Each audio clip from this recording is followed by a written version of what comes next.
All because you make six figures doesn't necessarily mean you have a six-figure mindset. Being able to do tasks like this is the highest leverage way to actually becoming a person of six figures. But sitting there saying like, I don't know how and I don't know what I'm gonna do, but I just know one day I'm gonna be a millionaire. You're foolish. You're absolutely foolish. Assalamu alaikum and welcome to Central and Co. But not Co as in Co, but Co as in COO. Assalamu alaikum, Mr. COO. How you doing? Walaikum salam wa rahmatullah. Talk to me, bro. Why am I here today? We have an amazing topic today. Okay, we're gonna give back to the community, help them understand what it actually takes to make six figures. It's become a buzzword in the community. Everyone's talking about six figures, seven figures, eight figures. And because the word is so small, it makes it seem like it's something really easy to make. And you're hearing people just talk about it lightly, which you sometimes talk about lightly, but also you talk about the things that you must do in order to be able to make that kind of money in a light way. So we also understand that you will never be able to make 100K with a 10K mindset or 5K mindset, or in fact, with an employee mindset, you can never make 100K through business. You'll never be able to experience real success if you keep playing small. That 10K mindset that you have will not get you to that next level, and it's going to ruin your life. And you're the one that's letting it happen. Okay, so stay till the end of this podcast to be able to understand what you can do to unlock yourself to be able to make six figures, inshallah ta'ala. Are you ready, Sheikh? Bismillahirrahmanirrahim. Okay, so the first kind of question then is, what is a six-figure mindset in the first place? Okay, there's a couple of things here. All because you make six figures doesn't necessarily mean you have a six-figure mindset, okay? You can make six figures, but can you make six figures consistently? Can you go in and repeat it again and again and again and again? Like, honestly, like we've mentioned on previous podcasts, like if I'm to sit here and be honest, if I started a company today, it would be very, very easy for me to get to six figures. Now, not because of a specific blueprint, etc. It's just because of the experience and, of course, the blueprint in itself and, of course, the mind, right? Certain people have been able to, and I've met multiple people in my life who are able to succeed in certain things, right? But they can't succeed in many things or different businesses. Maybe they achieved a good, maybe they made that 100K that month, that year, etc. But he struggles in making that the next year. That's a clear sign that he doesn't have a six-figure mind. So not everyone who's made six figures necessarily has a six-figure mind, but the ability to go in and make it again and again and again is actually what proves that you have what? A six-figure mind. Now, a different mind, like we said, is needed for someone who had to go from making six figures yearly to making seven figures yearly, and the same thing to eight figures yearly. But the point is to actually make that figure, you need to become that person. You need to establish that mind, if you will.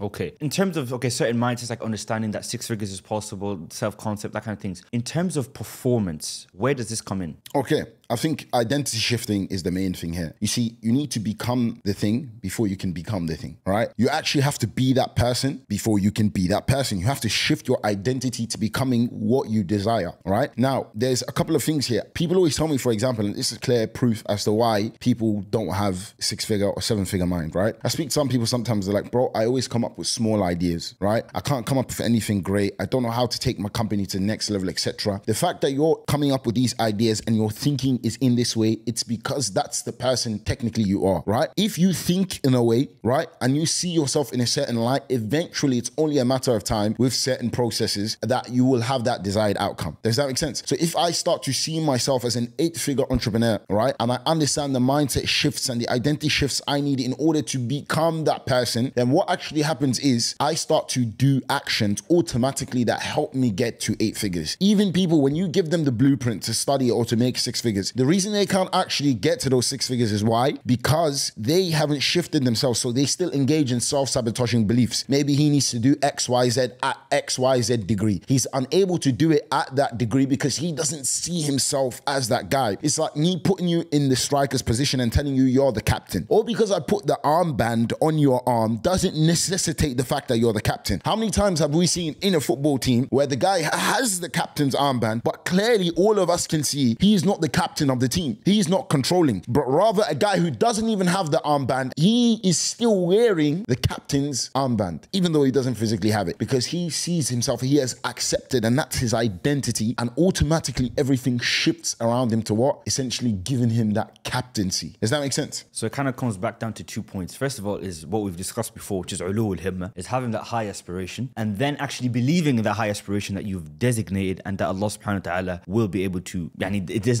Allah says kun fayakun. Allah says be it is. So by doubting your self-concept, you're actually doubting Allah, because even that term self-concept is a bit shirky in its nature, because it's not yourself, but rather it's Allah who has made you that way, and you just have to see that within yourself. 100%. I think when it comes to self-concept, a lot of people don't understand why that is the case, right? So I'm going to break it down. Now, first of all, what is your self-concept? Your self-concept is how you view yourself, right? In basically, I view myself as a confident person. I'm very strong at business, and, you know, I consider myself, right, a leader, right? That's my self-concept per se. Now, someone else's self-concept may be like, look, like I'm not the best, right? He's not very confident. He sees it in himself. It's how he perceives himself. Does that make sense? The way you perceive yourself is naturally going to affect the things that you do on a daily basis, right? Because let's say I'm confident, I step up in certain positions, right? Because I believe myself to be that kind of person who can step up, who can lead. Does that make sense? Now, of course, that comes with a bit of responsibility, a bit of the side notes to it is what I'm trying to say, right? But I'm just giving examples here. Again, I see myself as an entrepreneur. So for you to get me to do anything else other than entrepreneurship, I find very difficult. Does that make sense? It's part of my identity. You could put me, and we've seen it, right? You could put me in a country with absolutely, you know, nothing for a different purpose, and somehow, some way, I'm still going to end up in entrepreneurship. Like when I went to Egypt to seek knowledge, right? Somehow I ended up doing business because it's a part of me. It's my identity. It's how I see myself, and it's what I know about me. I'm a businessman. By seeing myself in that way, my thoughts and my feelings are that of which a businessman, are that of which a leader. By having my thoughts and feelings in that way, naturally my behavior aligns with my thoughts and feelings. If you think and feel a certain type of way, you act in accordance to that thing, right? So I act in a way that is like a businessman, like an entrepreneur. My mind thinks and processes in a way which causes me to act in that way, which gives evidence as to what? That's the person I am, which again strengthens my self-concept, my view of myself. Does that make sense? Right? So what I'm trying to establish, right, especially to the audience, is you have to change your self-concept. How do you change your self-concept? By focusing on certain thoughts and feelings. The more you're able to like trigger thoughts and feelings, and actually as well, because people always focus on thinking about certain things and trying to feel certain things, but it's also protecting the things that you think about as well. So it's not just about thinking new things, it's about getting rid of certain thoughts and beliefs as well. In fact, it's actually more important to get rid, right, than to add. And this is a concept in anything in your life, any system. It's more important to focus on the thing that's limiting you, right? Rather than focusing on things that's going to help you grow. It's like when we talk about performance, right? We say performance is basically potential minus interference, right? So we say you need to first get rid of as much interferences as possible and as much entropy. Entropy is basically the things that cause disorganization, right? Unpredictable things or even predictable things that affect your life in a way where there is no order, there's no organization. It's more important to get rid of those things than to actually focus on boosting your potential. Similarly, here, it's more important to focus on getting rid of the things that limit your self-concept rather than trying to grow it. Make sense? That makes sense. Okay, now changing your own identity, your thoughts, it's difficult. It especially depends on the level where you're at, okay? So a person that, let's say, doesn't really have the nature of entrepreneurship within him, etc., but because of circumstances, you know, because there's certain times, no matter how many jobs you work, you're in a difficult situation, you need to go into entrepreneurship. How does a person make that shift in mindset or even thoughts or self-concept? Perfect. So certain actions, right? When you do certain actions, what actually happens in the mind is your mind registers the actions you do and the results of those actions. And that's what, like I mentioned, affects your self-concept.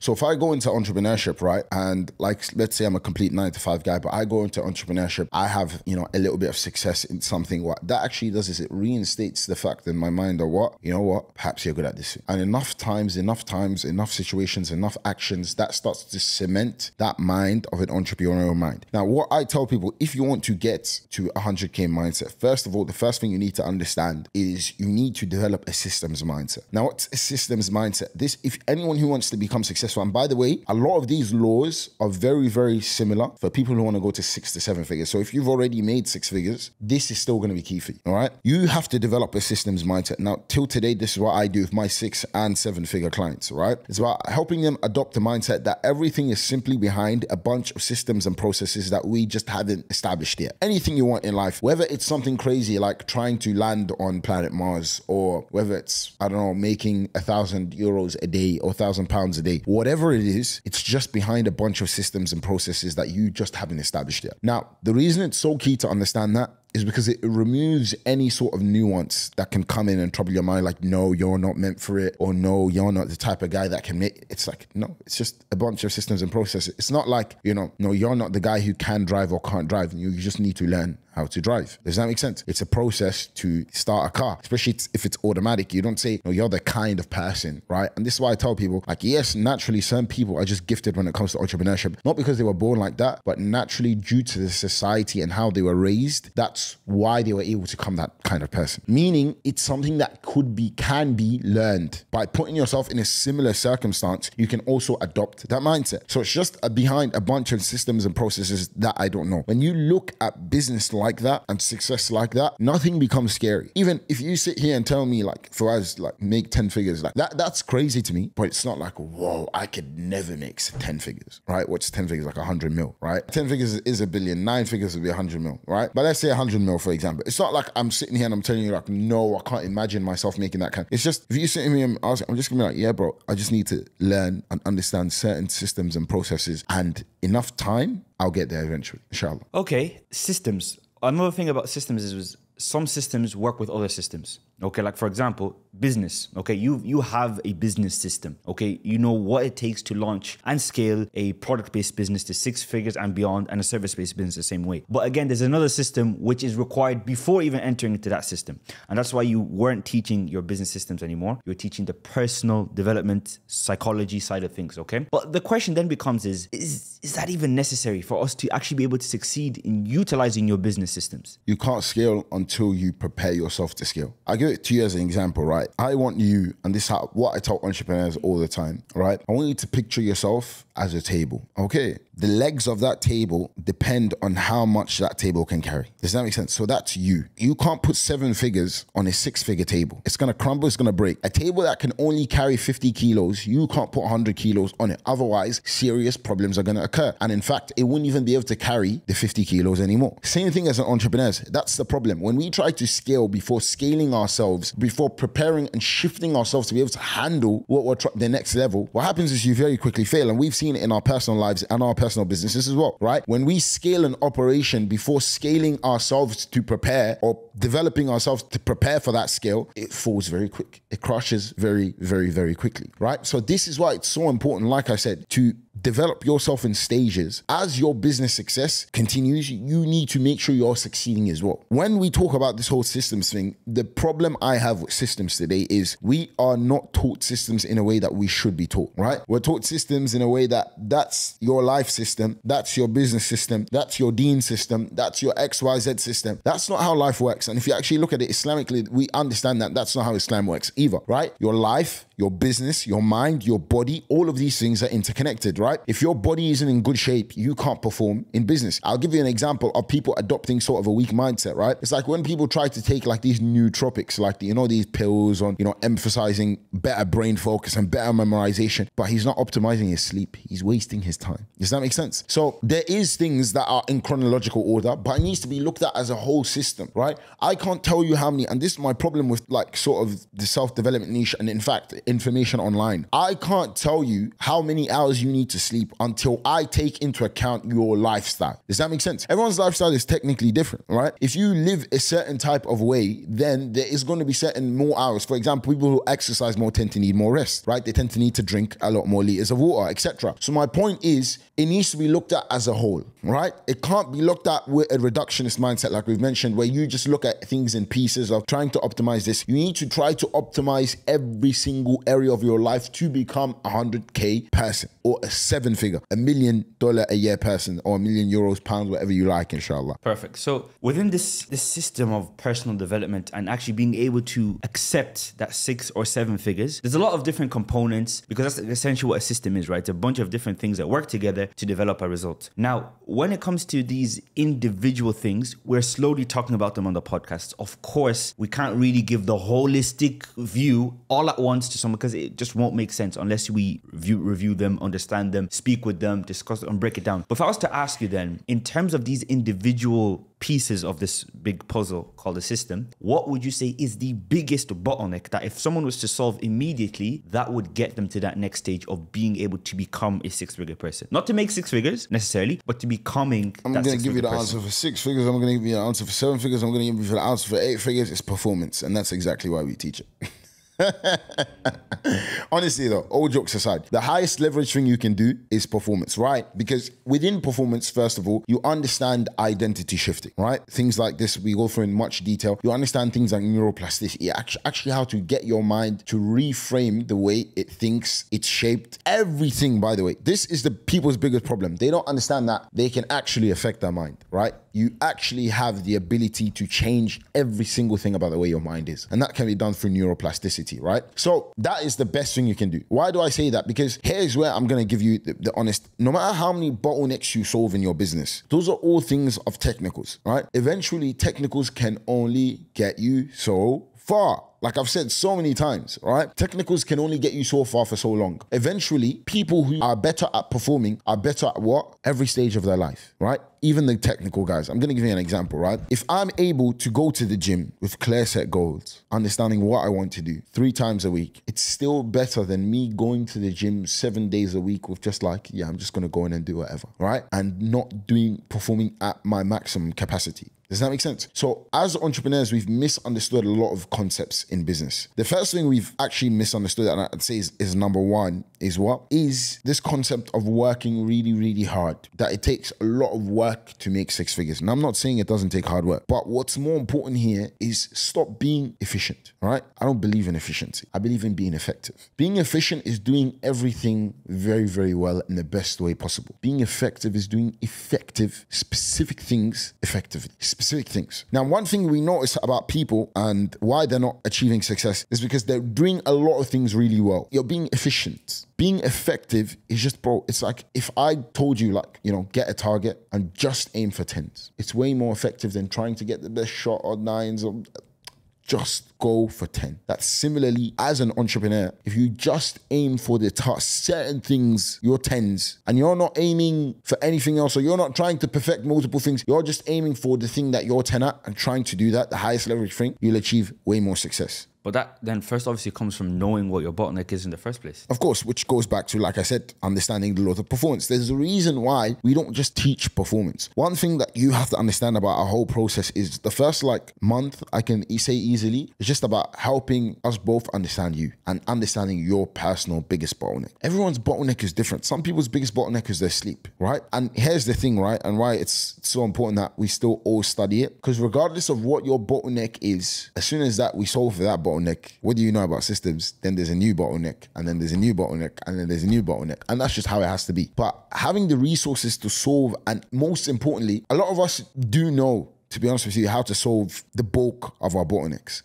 The issue we have is in identifying what the biggest current bottleneck is, right? Which is what we do with our clients, okay? How do we do this? We need to track data, right? I find it funny, and this is essential. If you want to scale, you have to track. People who can't make 6 figures, like constantly, who struggle with shifting that identity, it's because they don't track very well, right? You need to be able to track in order to become that person, because you understand now what your bottlenecks is in becoming that person that you want to be, right? So this is why we have a tracking process. We literally track the time, everything, every hour our client is doing something. Then we go down to even 30 minutes afterwards, okay? The reason we do this is to, again, understand that what are key tasks I'm doing? Tasks that actually are growth tasks. These tasks are beneficial to me. What are maintenance tasks? Things like showering, you know, taking care of the house, blah, blah, blah. These are all maintenance. Okay. And then there's things that actually, what I refer to as like tasks of destruction, right? Things that are low leverage that are actually ruining you in a way. Things like, for example, excessive social media use. If you understand each of those things, you start to solve, and we're like, okay, we need to double down on our growth tasks, but especially we need to get rid of any things that we're doing of destruction, right? So even when it comes to destructive tasks, right? What about things that, like, what would you say are some of the things which you'd say are, to most people's eyes, growth, but they're actually destructive? Perfect. Good question. I think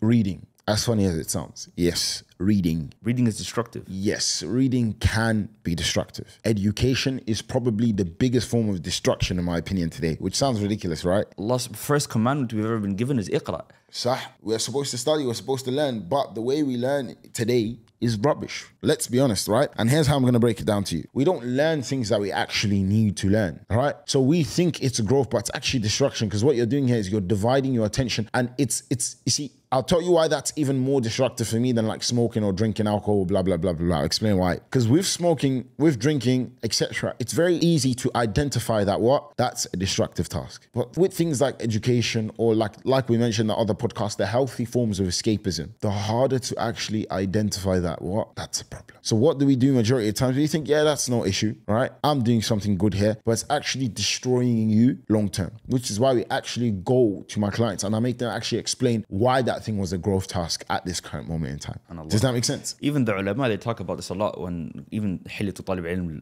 talks about it a lot. It's يعني the student يأخذ من هنا ويأخذ من يعني he takes from here, he watches this video, listens to this lecture, and in the end when you combine out, he's got bits of faida here, but when you go deeper into okay, what did you actually, I don't know, because he just takes random things and it's not like couple focuses. So then that's the next question. How many things should an entrepreneur, especially in his early stages, how many things do you think he should be focusing on? One bottleneck at a time. That's just simply how it should be, right? One bottleneck at a time. Look, I disagree with the whole concept of like ignore everything in the pursuit of business. It's unrealistic. We're Muslims especially, and that's something that we've been taught to just like when you're trying to make it, put everything to the side. Now, the concept of balance is nonsense as well, right? You can't necessarily have balance, right? And if you look at it in terms of systematically, there's no need for balance. We just need to do things that give towards other things. Now, how do I explain this, right? I do tasks that have what I refer to synergy tasks. Now, what are synergy tasks? Synergy tasks and synergy goals, more importantly, are goals that are aligned with other goals, right?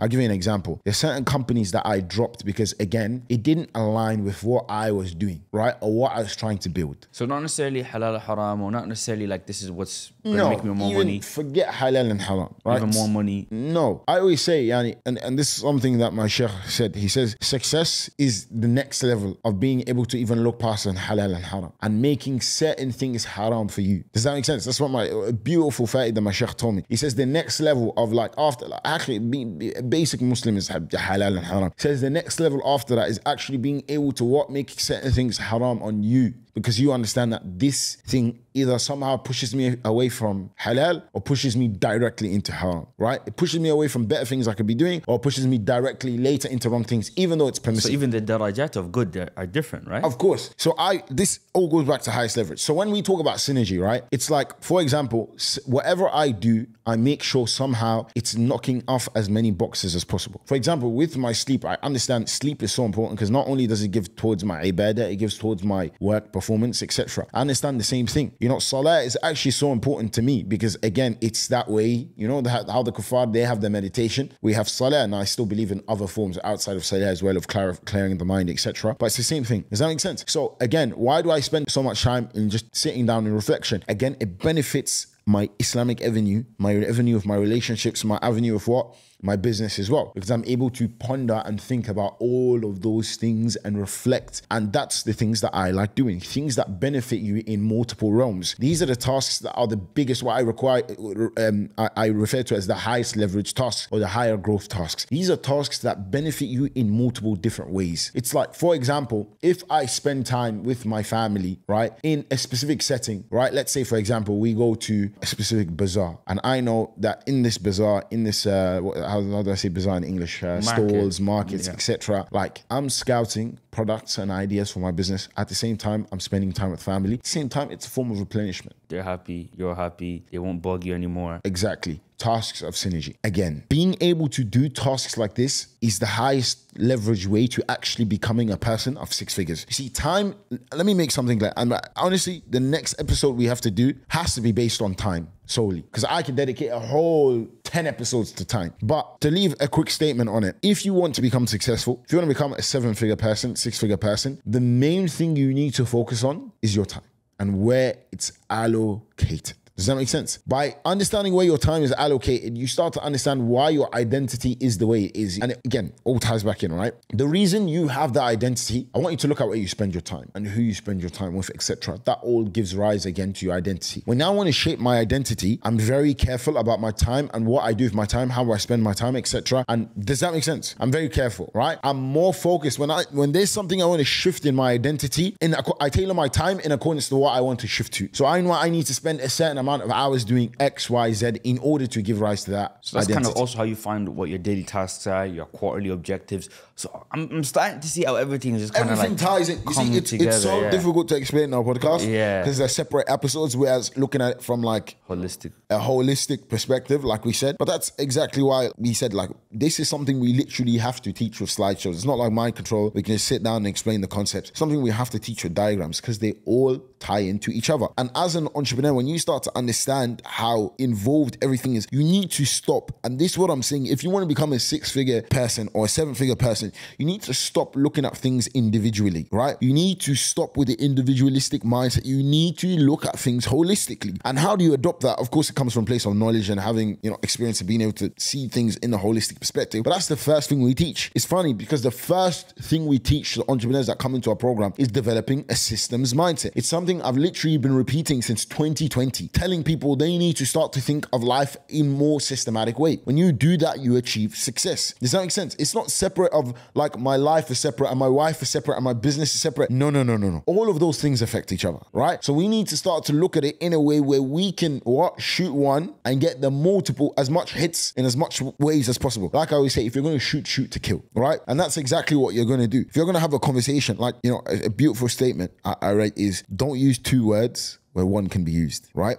I believe in the same thing when it comes to actions. Don't do 2 actions where one would have been sufficient. Where one action would be sufficient, where one action would suffice, don't do 2, right? So if I'm able to do, because you have to understand, as entrepreneurs and as human beings, we have cognitive load, meaning we can only endure a certain amount of times, a certain amount of things in a day. Does that make sense? It's kind of like I mentioned going back to the example of the table, because the easiest way for everyone to understand, it's only a certain amount of weight a table can carry. Or even if you look at a car, a 5-seater car, how many people can it sit? 5. If we really squeeze, maybe 6 or 7, right? If you're like, the foreigners, like, I don't know about you, but we used to squeeze like 7 guys at madrasa because we always used to carpool, right? If you were in the same area, everyone just goes in one car. But the point is, there's only a certain amount of seats. So being careful what you allow to take a seat in your mind is so important. And that's how I look at my mind. And that's why I hear me all the time like, yeah, don't ask me that. Oh yeah, I'm not talking about that. All the time. If I'm lying, tell the people. Say it to them all the time. They bring up things to me, the team as well. I'm like, yeah, I don't care. Yeah, I'm not talking about that.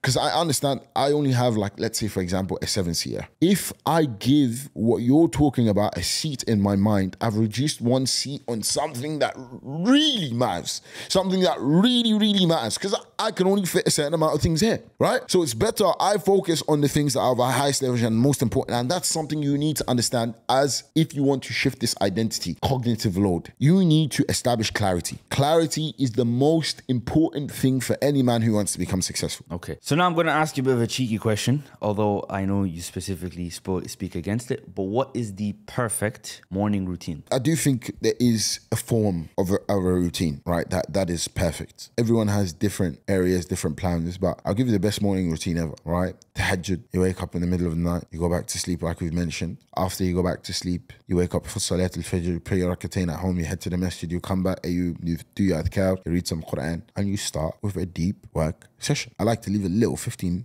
minute period in there as a replenishment, if you will, and just like sort of gather my thoughts, establish and put myself in the right mind frame of what I'm going to do today.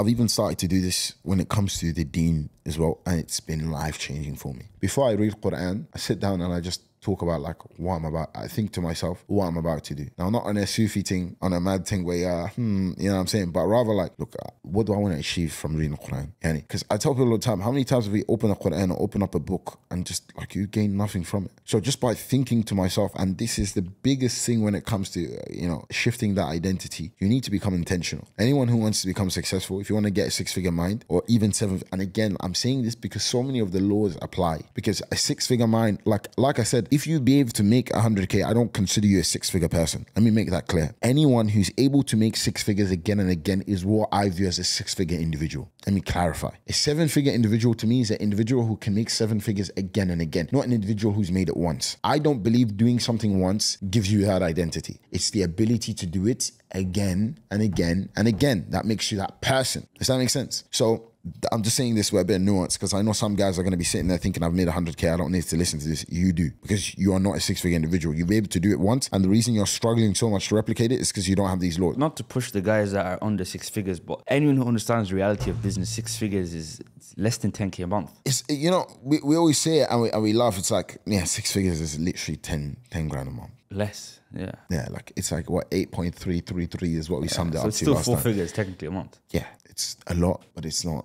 Yeah. But being able to do that again and again, that is good, right? Being able to scale to the next step, that's good. So I suppose what I'm trying to establish is you need to be intentional. Super, super, super intentional about everything you do. So like I said, even before I do any form of ibadah, first of all, again, it helps with sincerity, understanding why you're doing this action in the first place. What do I, like, okay, and that's why, like now, like I've been preaching people to do these 90-minute focused sessions where they actually just book 90 minutes on their calendar and do something, right? But it's not just about doing loads of work. There's just a main session. So for example, I have 90 minutes off a building for XYZ project. 90-minute focus for build systems or automations for XYZ, right? Depending on whatever it is, I just have one thing I want to do in those 90 minutes, right? That helps me set the intention. It's the same thing when, bro, I hate it. And I've given out to multiple people before, like when they're reading Quran and they're doing something as well. It's like, no, if you're going to read Quran, just give the Quran its haqq and just read the Quran, right? Have it in your mind that this is a time I want to use for ibadah to read Quran. Same thing right before I'm praying salah. It's that intention of like, I'm about to pray to Allah. I want to have as much khushu as possible. So I'm understanding why I'm praying everything. Just by pausing for like 2-3 minutes and understanding what I'm trying to do, why I'm doing this act, right? How I'm going to do this act, why I'm doing this act, and what I aim to achieve by the end of this act has helped me massively, right? In everything I do. And now every time I have a 90-minute focus session, there's a specific thing I want to do. So for to summarize into 2 words is be intentional.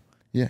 Which is actually one of the 11 laws I remember from back, yeah. You have to be intentional, right? The truth is, everyone is a bit stuck. The reason why you can't become a 100K a year person is because you're stuck in this circle of 5K a month. 5K a month people who maybe do 60K a year, whatever. The reason you can't be a six-figure a year individual is because you're just stuck in that circle. Do you get what I'm saying? And as long as you're stuck in that circle, the mindset, everything. So one of the things, if you want to adopt a 6-7 figure mind, you need to start to enter 6-7 figure individuals like circles. That's one of the things people have reported massively about our project, right? The projects we set up, it's like, bro, like I felt in the beginning, I felt like an imposter. But being around so many 7-figure individuals, now I've curated a 7-figure mind in myself. And this is something, and they go on then, which we've proven to go ahead and make 7 figures, which is nuts. Just by putting them in that environment. And that's the biggest thing, because what quicker way to shift your identity than by spending time with people of a certain identity, right? How many times, we all know a guy who's Muslim, who isn't Muslim, but he's in a circle of Muslims and he considers himself basically Muslim. Until he ends up taking the shahada. Because again, that's how important having that group. And that's one of the most, like, although the material we teach is important, one of the biggest, highest leverage things we preach about the Peak Performance Mastery Program is you are around 7-8 figure entrepreneurs. That does something to your mind. Sah, of course. That changes your whole identity, the way you think. I remember even recently we were in a room with people 8-figure. One of them was even managing 10 figures. Allahumma barik, Allah yazid fadla. When they're talking about, okay, yeah, we're going to probably put in 5 million to this project, you're thinking, there's levels to the game. Yeah. And it starts to, okay, but I can actually see how that's possible. You start to like take in these different things. Then I have a question then. For a person, let's say, that isn't able to, although inshallah ta'ala, we will be giving people opportunity to do that. But what about people that aren't able to be in a room of 6, 7, 8 figure entrepreneurs? What should they do in that state? You see, if that's the case, now, the first thing I always preach is for, to get people around you. That's the highest leverage thing you can do. But I think one thing people just don't understand is even just by like reading books, specific books. And this is why I have to be a bit careful. Because like I said, books aren't good for everyone and specific books aren't good for specific people. all right? Or certain books sometimes, watching certain videos. And that's why I tell people, like, how many people I have said, like, bro, I feel like my identity is completely shifted just watching your podcast. Because what happens is it sort of becomes your environment. You're watching so much of this content that you start to have this mind. You start to talk like the person, think like the person as well, because you're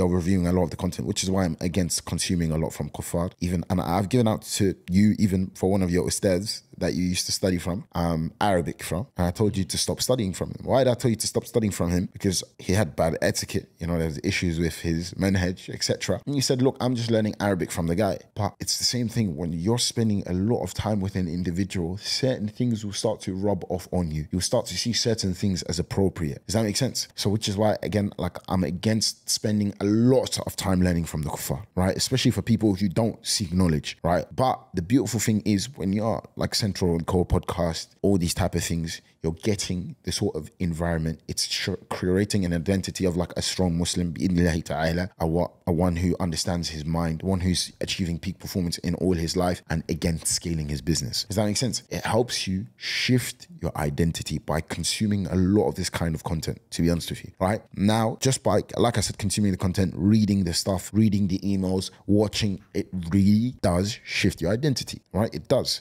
Eventually, it's like they say, you are what you eat. Essentially, it's like what you consume a lot of, you'll end up becoming. Okay. Now, there was one person, you probably remember when you were in Egypt, I got on a call with him and it was a consultation about joining the micro program. Now it's officially closed. But he started saying what? He's like, yeah, but, like, I know he was living like a bum. Right, the truth, he was living like a bum. I know for us, just listening to the conversation, I know I'm gonna do it anyways. I'm gonna make 6 figures. I'm gonna make 7 figures. I don't know when, and I know I'm not living to it now, but I know I will one time. What do you have to say about that?